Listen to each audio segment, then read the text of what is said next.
ammonification and denitrification from the nitrogen cycle, right? So ammonification means the conversion of nitrates and nitrogenous compounds into ammonia. The conversion of nitrates and nitrogenous compounds into ammonia is called ammonification.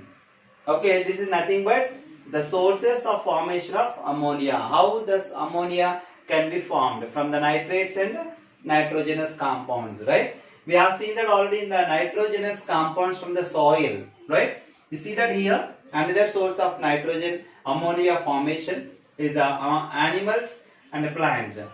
Animals and plants, after the death of these plants and animals, their dead remains are decomposed by bacteria.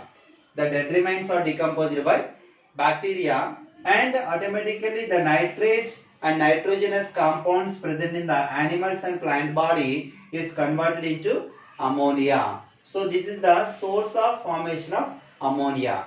Later, denitrification. Denitrification means the solid nitrogen present in the atmosphere, the solid nitrate present in the soil, how it is converted into gaseous nitrogen, right? So here when you observe that the solid nitrate present in the wet soils, particularly in the wet soils and waterlogged areas, the bacteria present in those areas, they cannot take the oxygen sufficiently. They may not get sufficient oxygen. So example, the denitrifying bacteria present in the wet soils is unable to get the sufficient oxygen. At that time, the solid nitrate is converted into gaseous nitrogen. During that process, some amount of oxygen is released.